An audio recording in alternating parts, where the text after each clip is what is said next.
Magandang araw mga kasuki.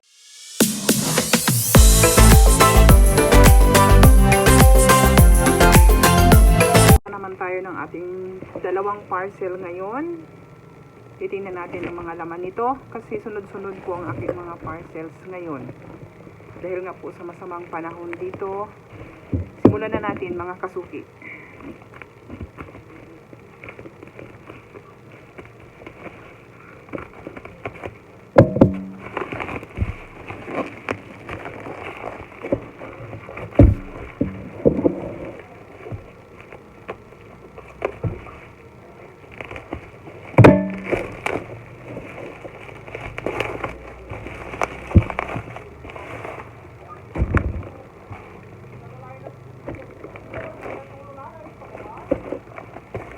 Coco products naman po ulit mga kasuki,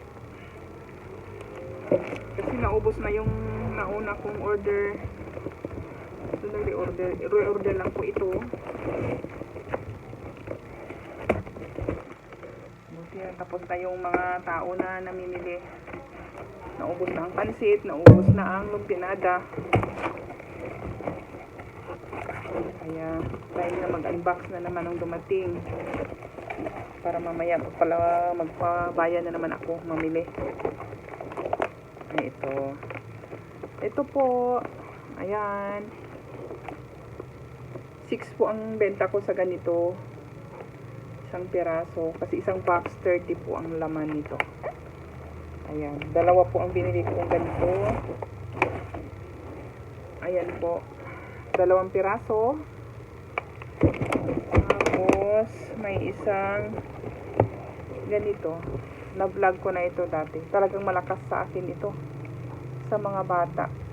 Sarap na sarap sila nito. Ayan.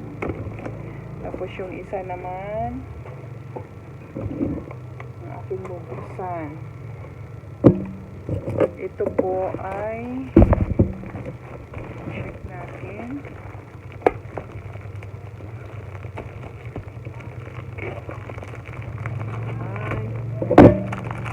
Slippers na pang kids ulit.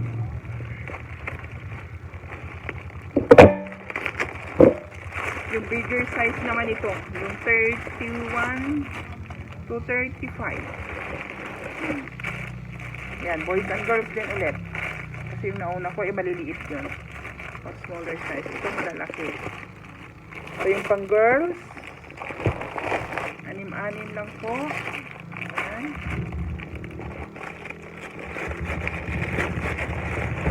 6 na girls, 6 na boys. So, ito yung pang-girls. Yung mga basket sizes naman, mula maliit hanggang malaki. 30 to 35 ito. Ayan. 65 ang bintahan ko sa ganito. Mabili din kasi ito dito. Kasi kadalasang binibenta dito yung pang-adult lang. So, ako may pang-adult, mayroon din akong pang-kids. Maliban sa aking sari-sari store. Kasi po kami ay malayo sa bayan. Mamamasahay ka papuntang bayan, 120, one way, 40 balikan. Kung ito lang sadya mo, di, mayroon po. Mayroon ding sting. Nakabote. Sige. Hindi lang po, may customer tayo.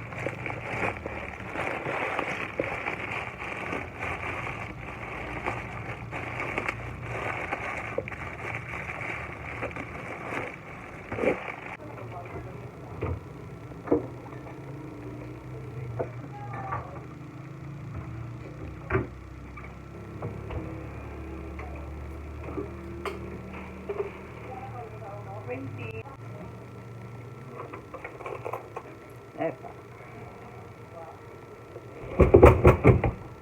Man. Ganyan talaga pag nasa store tayo. Pero talaga tayong intermission, kumbaga. Ito naman ay pang boy. 30 to 35 pa rin ito. Ayan.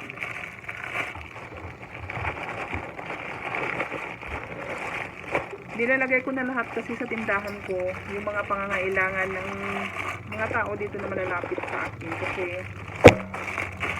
sa kadahilan ng malayo po kami sa bayan. Once a day lang po ang biyahe, pangpabayan. Mahal pa ang pamasahe. So, mas makakatipid sila kung bibili na lang sila kung ito lang yung sadya nila sa bayan. Mas malaking tipid nila, 65 lang ito. Mamasahe ka ng 240 balikan. Hindi ba? Pangalawa, katabi ko ang office ng Card Inc. So, maraming client. So, kung anong kailangan ng mga client nila, as much as possible, maibibigay ko din. Ayan. Kaya, kung magtataka kayo, bakit sari-sari store ako pero may mga ibang item ako na pang dry goods, sa kadahilan ng hanggat maaari, ilalagay ko lang sa tindahan ko para lahat ng pangangailangan ng tao na nakapaligid sa akin, na pumupunta sa akin, maibibigay ko. Yun lang po. Thank you.